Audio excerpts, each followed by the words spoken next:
আজ আমরা যে টপিকটার উপর আলোচনা করব সেটা হলো টেম্পারিং দ্য হার্ডেন স্টিল, অর্থাৎ কোনো হার্ডেন স্টিল, অর্থাৎ হার্ডেন মানে বুঝতে পারছো যে যেটার এক্সট্রা হার্ড হয়ে গেছে। হার্ডেন স্টিলের টেম্পারিং করতে হবে। সেই টেম্পারিং কাকে বলে,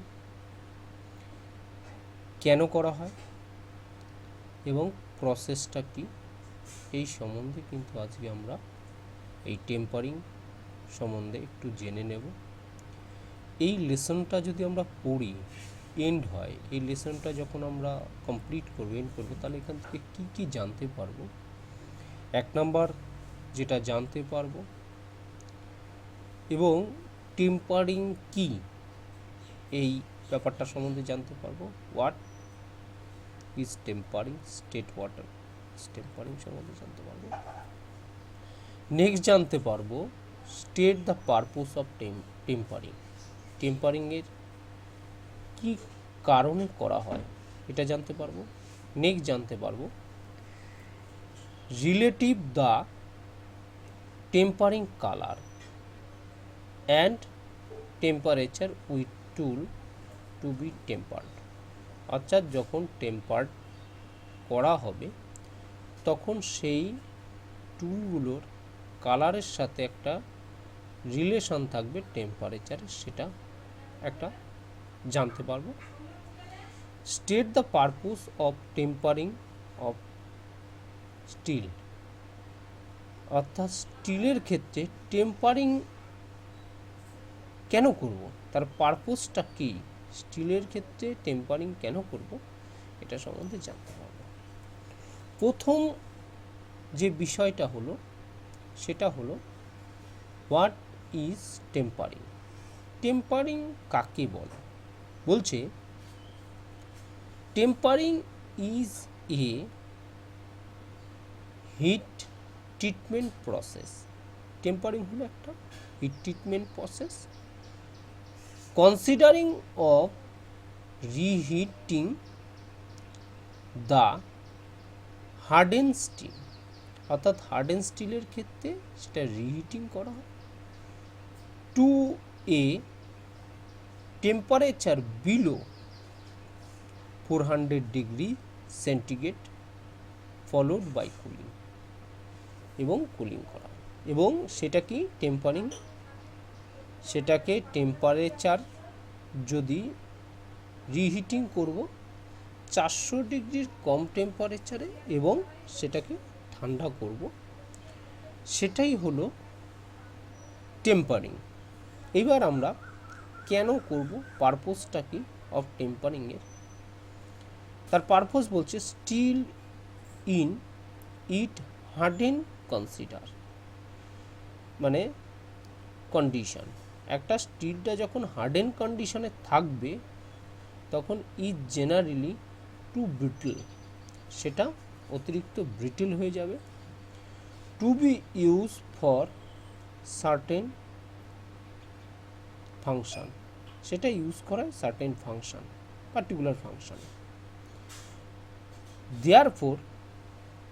দেয়ারফোর ইট ইজ টেম্পারেট, অর্থাৎ এটাকে টেম্পারেট করা হয় তার কতগুলো লক্ষ্যর উপর, আইম অফ টেম্পারিং, কতগুলো কারণে সেটাকে টেম্পারিং করা হয়।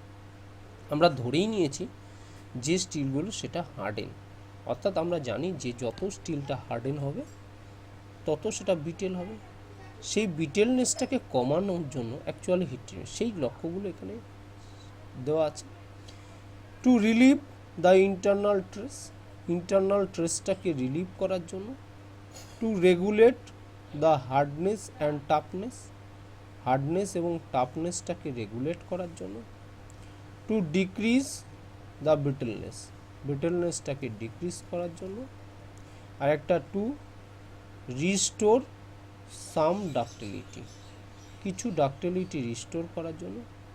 টু ইনডিউস শক রেজিস্ট্যান্স, অর্থাৎ শক রেজিস্ট্যান্সটা ওর মধ্যে তৈরি করার জন্য কিন্তু আমরা এই টেম্পারিং করি এতগুলো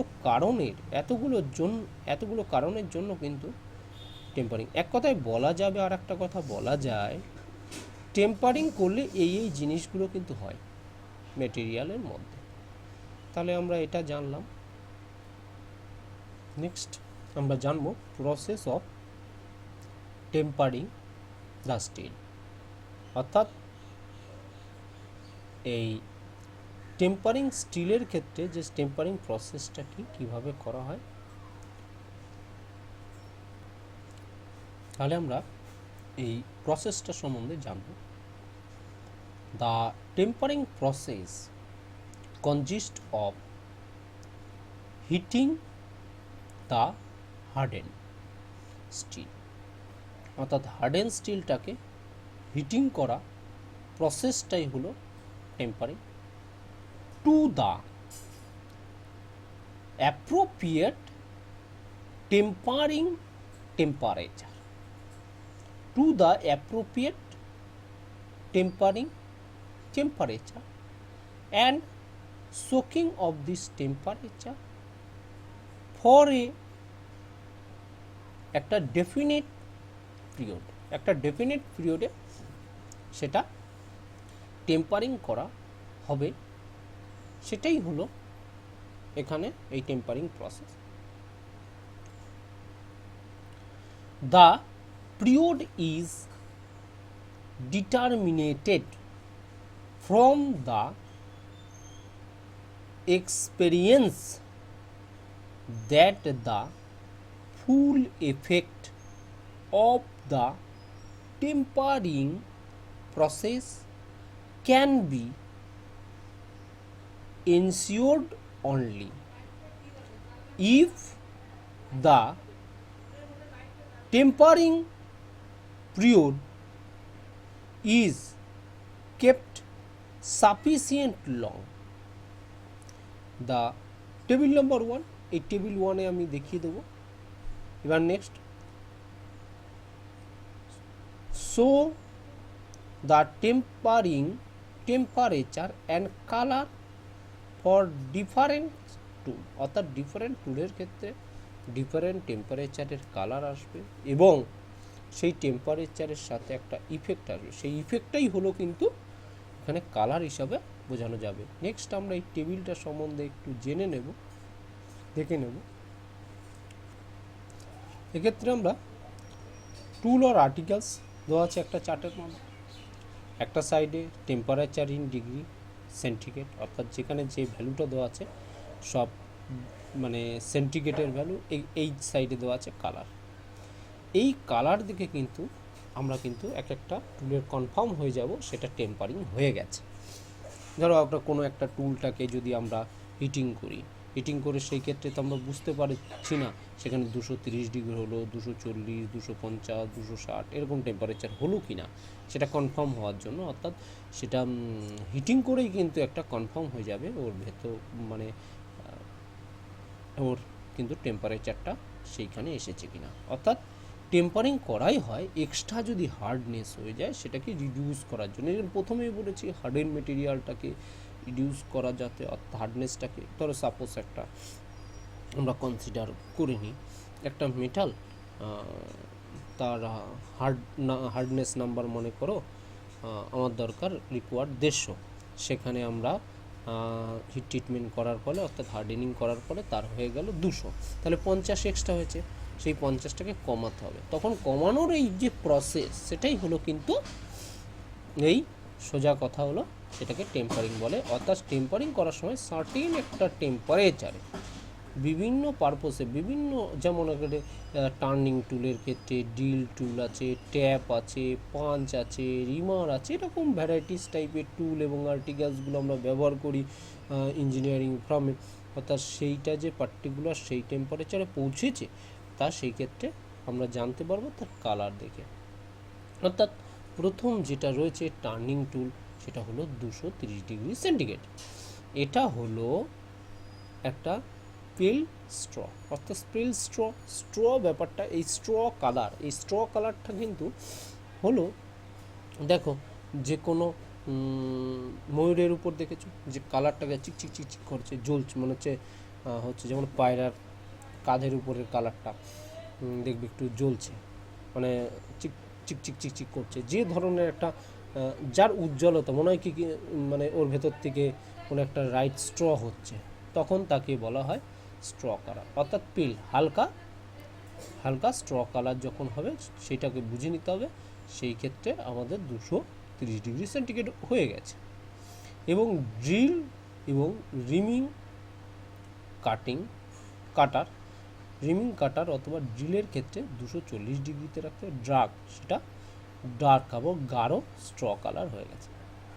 এইবার ট্যাপ এবং ট্যাপ এবং শেয়ার ব্লেডের ক্ষেত্রে কিন্তু সেটা 250, সেটা হলো ব্রাউন কালার হবে। এবং পাঞ্চ, রিমার এবং টুইস্ট ড্রিল এক্ষেত্রে 260°, সেটা হলো কালার হলো রেডিশ ব্রাউন। অর্থাৎ এই রেডিশ ব্রাউন কালার হচ্ছে লালচে ব্রাউন কালারের হবে, লালচে কালার, রেডিশ মানে লালচে কালারের হবে। এবার নেক্সট আমরা টপিক যেটা রয়েছে সেটা সম্বন্ধে একটু জেনে নিই। যেমন যেটা রয়েছে হলো রিবেট অর স্ন্যাপ অথবা রিবেটের ক্ষেত্রে আমরা 270°, সেটা ব্রাউন পার্পেল কালার হবে, ব্রাউন পার্পেল কালার থাকবে। এবার নেক্সট হলো প্রেস টুল অথবা কোল্ড চিজেল, এই ক্ষেত্রে হলো ডার্ক পার্পেল হবে। যদি কোল্ড সেট ফর কাটিং স্টিলের ক্ষেত্রে যে কোল্ড সেট ব্যবহার হবে সেটা 290°C উষ্ণতা হবে, লাইট ব্লু কালার হবে। স্প্রিং স্ক্রুড্রাইভারের ক্ষেত্রে হবে আমরা 300°, অর্থাৎ স্প্রিং স্ক্রুড্রাইভার এই 3টে টেম্পারেচারই ব্যবহার হয়। বিভিন্ন ডার্ক ব্লুতে ব্যবহার হয় 300°, 320°, 340, যেরকম হার্ডনেস আমার যতটা টেম্পারিং দরকার কোনোটা, শেষে বিভিন্ন সময় বিভিন্ন ব্যবহার হয়। ডার্ক ব্লু ব্যবহার হয়, ভেরি ডার্ক ব্লু ব্যবহার হয়, আবার একটা গ্রাসিস ব্লু ব্যবহার হয়। এই 3টে কালার কিন্তু 3টে টেম্পারেচারে দেখা যায়, সেটা স্প্রিং এবং স্ক্রুড্রাইভারের ক্ষেত্রে। ফর একটা টাফেনিং উইদাউট বলছে আনডিউ হার্ডনেসের ক্ষেত্রে কিন্তু নো কালার থাকে, সেটা 450 থেকে 700°, যেখানে কোনো কালার এখানে কিন্তু রিপ্রেজেন্ট করে না, সেখানে টাফনিং উইদাউট। ফর টাফনিংয়ের জন্য টাফ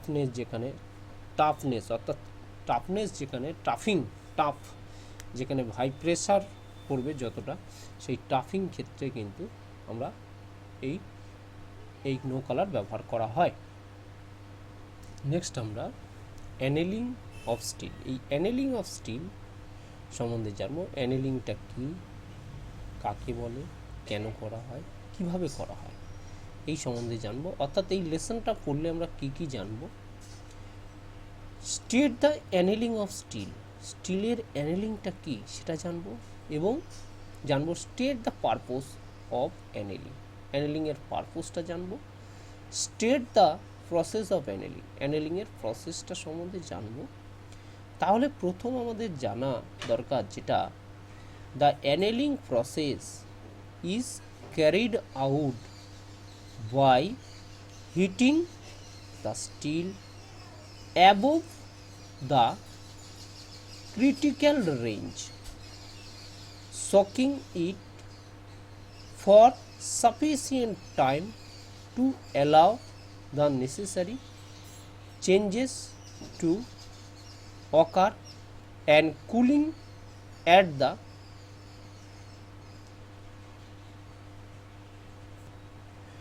predeterminate rate, অর্থাৎ usually very slowly within the furnace, অর্থাৎ কোনো ফার্নেসের মধ্যে অর্থাৎ কুলিংটা হবে প্রিডিটারমিনেট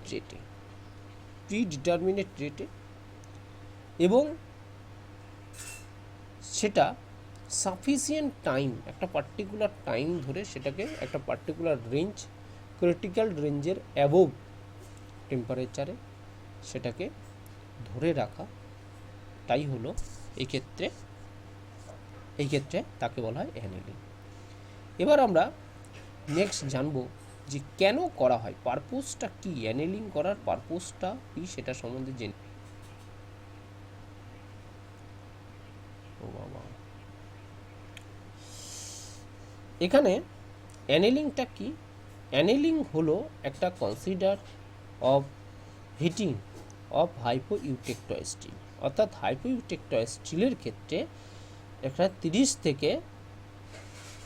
degree to 50 degree above upper critical temperature, অর্থাৎ হাইপোইউটেক্টয়েড স্টিলের ক্ষেত্রে যে টেম্পারেচারে অ্যানেলিং করা হবে সেই টেম্পারেচারটা হবে তার আপার ক্রিটিক্যাল টেম্পারেচারে 30 থেকে 50 ডিগ্রি অ্যাবোভ। অর্থাৎ এই ক্ষেত্রে আমাদের একটা কোশ্চেন আসতে পারে, হাইপোইউটেক্টয়েড স্টিল কাকে বলে? অর্থাৎ যে স্টিল 0.85-এর নিচে কার্বন পার্সেন্টেজ থাকবে তাকে বলা হয় হাইপোইউটেক্টয়েড, অর্থাৎ হাইপোইউটেক্টয়েড ঠিক কত থাকবে। আর যেটা হাইপার অর্থাৎ 0.85%-এর কার্বন পার্সেন্টেজ অ্যাবোভ তাকে হাইপার ইউটেক্টয়েড স্টিল বলা হয়, তাদেরকে বলা হয়। ঠিক আছে, তাহলে সেই ক্ষেত্রে কিন্তু 30 থেকে 50 ডিগ্রি সেন্টিগ্রেড অ্যাবোভ রাখতে হবে লোয়ার ক্রিটিক্যাল টেম্পারেচারে, অর্থাৎ লোয়ার ক্রিটিক্যাল টেম্পারেচারের তুলনায় অ্যাবোভ রাখতে হবে, এটা কিন্তু আমরা জানলাম এটাই। এবার আমরা এই গ্রাফটার দিকে একটু তাকিয়ে নেব, তাকিয়ে নিলেই আমাদের কিছু জিনিস এই সম্বন্ধে জানতে পারবো। একটা সাইডে আছে কিন্তু কি আছে, একটা সাইডে কিন্তু টেম্পারেচার চার্ট দেওয়া আছে, একটা সাইডে কার্বনের চার্ট দেওয়া আছে। ঠিক আছে, এই ক্ষেত্রে দেখো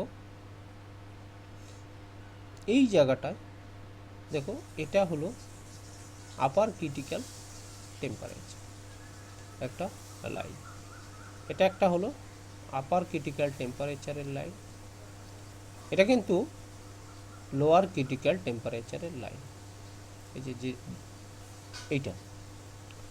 ঠিক আছে, এবং এটা হলো যে নর্মালাইজিংয়ের যে টেম্পারেচার সেটা কিন্তু এখানে রয়েছে।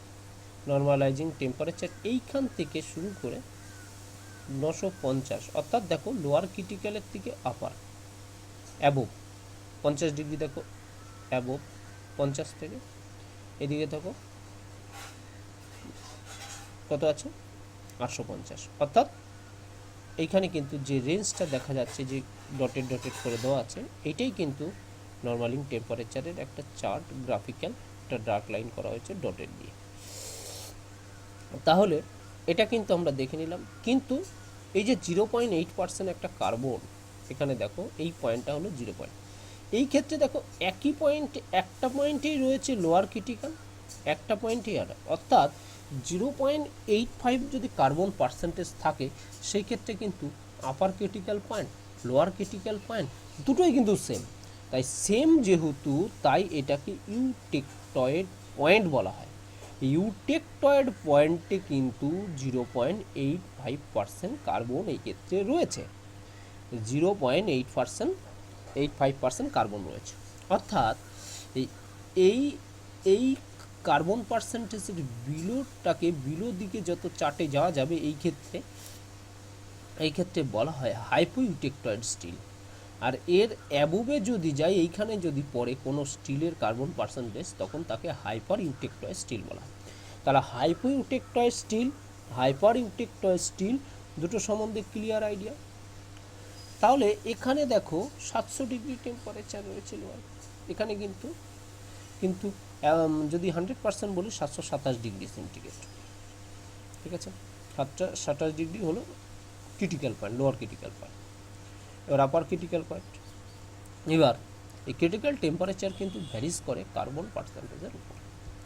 তাই যাই হোক, আপার ক্রিটিক্যাল 900 এখানে দেখতে পাচ্ছ যখন 0, এবার আস্তে আস্তে যত উপরে উঠতে থাকবে আপার ক্রিটিক্যাল বাড়তে থাকবে কার্বন বাড়লে। তাহলে একটা কথা আমি বলে যাই, যত কার্বন বাড়ছে, কার্বন পার্সেন্টেজ বাড়ছে, নর্মালাইজিং টেম্পারেচার কিন্তু আস্তে আস্তে কমতে থাকছে। দেখো কার্বন বাড়ছে, নর্মালাইজিং টেম্পারেচার কমতে থাকছে। আবার যখন ইউটেকটয়েডের পরে যাচ্ছে তখন কার্বন পার্সেন্টেজ বাড়ছে, অটোমেটিক্যালি কিন্তু টেম্পারেচারও বাড়ছে, নর্মালাইজিং টেম্পারেচার বাড়ছে। এইটাকে বোঝানোর জন্য, এইটাকে ভালো করে বোঝানোর জন্য এবং ফিলিংস আনার জন্য কিন্তু এই গ্রাফটা দেওয়া হয়েছে। এটা ভালো করে দেখতে হবে, বুঝতে হবে। একটা দিকে আছে ডিগ্রি সেন্টিগ্রেড, একটা দিকে আছে কার্বন পার্সেন্টেজ। এদের মধ্যে নর্মালাইজিং টেম্পারেচারটা যে কীভাবে এর কার্বন পার্সেন্টেজের উপর ভ্যারি করছে সেটাকে নিয়ে একটু আলোচনা। ইউটেকটয়েডের ক্ষেত্রে দেখো, এই ক্ষেত্রে বিলো হলো 50, অ্যাবো হলো এত। এই যে ব্যাপারটা মাঝখানে ভ্যারিয়েশন ব্যাপারটা, এটা কিন্তু দেখানো হলো। এটা বুঝতে অসুবিধা হলে আমাকে কমেন্ট করে লিখো, আমি বুঝিয়ে দেবো। নেক্সট তাহলে আমরা এটা সম্বন্ধে একটু ডিসকাস করে নিই। এক্ষেত্রে আমরা সোকিং, এই সোকিং ব্যাপারটা আমরা আগের দিন বলেছিলাম। সেই বিভিন্ন মেটালের ক্ষেত্রে বিভিন্ন একটা মিনিট ধরে ওটাকে হোল্ড করে রাখতে হয়। একটা ধরো 5 মিনিট হোল্ড করে রাখলে 10 mm থিকনেস পর্যন্ত এটা সেই টেম্পারেচারটা, হিটিংটা ফ্লো হবে, হোল্ডিং করে রাখতে হয়। অর্থাৎ soaking is a holding of the heating, অর্থাৎ soaking is a holding at the heating temperature for 5 minute per 10 mm thickness for carbon steel. অর্থাৎ কার্বন স্টিলটাকে যদি 10 mm থিকনেসটাকে নর্মালাইজিং করতে হয় তাহলে 5 মিনিট কিন্তু এই হোল্ডিং করে রাখতে হবে। এই শোকিং ব্যাপারটা, এটাকেই শোকিং বলা হয়। 5 মিলিমিটার থিকনেসটাকে যদি কার্বন স্টিলের ক্ষেত্রে 10 mm থিকনেসটাকে শোকিং টাইম হলো 5 মিনিট। এটা জানলাম। কুলিং রেট, এই ক্ষেত্রে কুলিং, নর্মালাইজিংয়ের ক্ষেত্রে কুলিং ব্যাপারটা, তো রেট কার্বন স্টিলের ক্ষেত্রে 100 ডিগ্রি থেকে 150 ডিগ্রি সেন্টিগ্রেড পার আওয়ার, 1 ঘন্টায় 100 থেকে 150 ডিগ্রি এই ক্ষেত্রে কুলিং রাখতে হবে। স্টিল হিটেড ফর অ্যানেলিং, স্টিলটাকে হিটেড করা হয় ফর অ্যানেলিংয়ের জন্য, এবং either cool in a furnace itself, switching off the furnace, অর্থাৎ ফার্নেসটাকে সুইচ অফ করে রেখে সেটাকে ধীরে ধীরে কুল করা হয়। Of it is cover with dry sand, এবং অথবা dry sand, dry lime, dry ash, এইগুলো দিয়ে কিন্তু কভার করে এটাকে ঠান্ডা করা হয়। এই হলো এখানে। নেক্সট আমরা নর্মালাইজিং স্টিলের ক্ষেত্রে নর্মালাইজিংটা জানবো। এই নর্মালাইজিংসটা জানলে আমরা কি জানতে পারবো? State the meaning of normalising steel and it purpose, এবং নর্মালাইজিং স্টিলের মিনিংটা কী এবং তার পারপোজটা কী জানতে পারবো, এবং জানতে পারবো প্রসেস অফ নর্মালাইজিং স্টিলের প্রসেসটা কী, এবং precaution to take while normalizing, অর্থাৎ নর্মালাইজিং যখন করা হবে তার কী কী প্রিকুয়েশন, অর্থাৎ সাবধানতা কী কী নিতে হবে সেটা সম্বন্ধে জানতে পারবো। যাই হোক, তাহলে আমরা শুরু করে দিই। এই নর্মালাইজিং ব্যাপারটা কাকে বলে সেটা নিয়ে jenny. The process of removing the internal defect or refined structure of steel component is called normalize। অর্থাৎ নর্মালাইজ কাকে বলে? কোনো স্টিলের ভেতরে ইন্টারনাল ডিফেক্ট অথবা স্ট্রাকচারটাকে রিফাইন করা কোনো কম্পোনেন্টে, স্টিল কম্পোনেন্টের, সেটাই হলো নর্মালাইজিং বলা হয়। এক্ষেত্রে নর্মালাইজিং তাহলে কেন করা হয়? To produce the fine grain size in the metal, অর্থাৎ মেটালের ভেতরে যে মলিকুলগুলোর গ্রেন সাইজটাকে ফাইন করে দেবে। To remove the trace strain from in the internal স্ট্রাকচারের মধ্যে ট্রেস স্ট্রেনটাকে রিমুভ করবে।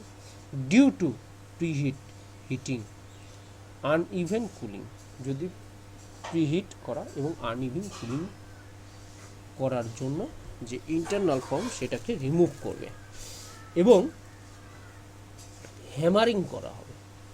হ্যামারিং করানোর জন্য টু রিডিউস ডাক্টিলিটিটাকে কমানো যায়, প্রিভেন্ট দ্য ওয়ার্পিংটাকে কমানোর জন্য কিন্তু এটা ব্যবহার করা হয়। তাহলে এখানে কিন্তু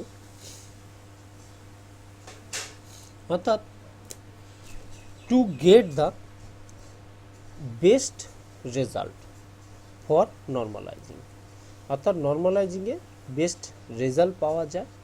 the part should be heated uniform to a temperature of 30 degree to 40 degree above the upper critical temperature. Upper critical টেম্পারেচারের অ্যাবোভ এত ডিগ্রি অ্যাবোভে এটা কিন্তু হয়, এবং following the cooling steel air free from draft room temperature, অর্থাৎ room টেম্পারেচারে কী করা হয়, এটাকে ঠান্ডা করা হয় অথবা ফ্রি এয়ারে করা হয়। Normalising should be done it all forging, casting and work harden piece. সেই সমস্ত নর্মালাইজিং করা উচিত কোথায় কোথায়, ফোরজিং, কাস্টিং এবং ওয়ার্কিং হিটেড পিসেস সের উপরে করা উচিত। অর্থাৎ অ্যানেলিং টেম্পারেচারটা, প্লেন কার্বন স্টিলের যে অ্যানেলিং টেম্পারেচার সেটা সম্বন্ধে আমরা একটু দেখে নিই, এই গ্রাফটা বুঝে নিই। দেখো এক্ষেত্রে 50 ডিগ্রি আর এটা আপার ক্রিটিক্যালের 50 ডিগ্রি অ্যাবোভ থেকে এত ডিগ্রি। দেখো এই দিকটা হচ্ছে টেম্পারেচার, এই দিকটা আছে কার্বন পার্সেন্টেজ, অর্থাৎ ইউটেক্টয়েড সম্বন্ধে বলে দিয়েছি। এই ক্ষেত্রে একটা জিনিস দেখো, এই লাইনটা হলো লোয়ার ক্রিটিক্যাল টেম্পারেচার, এই লাইনটা হলো আপার ক্রিটিক্যাল টেম্পারেচার, আর এই যে মাঝে ডবল লাইন দিয়ে একটা ডটেড করা আছে, এইটা হলো যে এটাই হলো নর্মালাইজিং টেম্পারেচার, বা যেটাকে অ্যানেলিং টেম্পারেচার নামে পরিচিত। ফুল অ্যানেলিং টেম্পারেচার বলা হয়, ফুল অ্যানেলিং টেম্পারেচার এক্ষেত্রে কিন্তু দেখানো হয়েছে। তাহলে সেই ক্ষেত্রে দেখো অ্যানেলিংটা হলো কিন্তু যত কার্বন পার্সেন্টেজ বাড়ছে ইউটেক্টয়েডের আগ পর্যন্ত তত কিন্তু কমতে থাকছে, কিন্তু ইউটেক্টয়েডের পরে যত স্টিল আছে হাইপার ইউটেক্টয়েড সেক্ষেত্রে কিন্তু কনস্ট্যান্ট টেম্পারেচার চলছে। এই জিনিসটা বুঝতে হবে, ভালো করে দেখে ফিলিংস আনতে হবে, তাহলে এই গ্রাফটা ঠিক আছে। তাহলে অর্থাৎ প্রিকুয়েশনটা to avoid placing the component in a wet place or wet air, thereby restricting the natural circulation of air around the component. To avoid placing the component on a surface that will chill it, অর্থাৎ এক্ষেত্রে যেখানে কম্পোনেন্টটা রাখবে সেটা যেন ভেজা না হয়, সেটা কিন্তু, এবং যেখানে ন্যাচারাল এয়ারটা সার্কুলেট হয় এমন একটা জায়গায় কোনো সারফেস যেটা চিল্ড সারফেস কিন্তু সেখানে কোনো সময় কম্পোনেন্টগুলো প্লেসিং করার চেষ্টা করবে না। এটাই হলো এই ক্ষেত্রে প্রিকুয়েশন, সাবধানতা।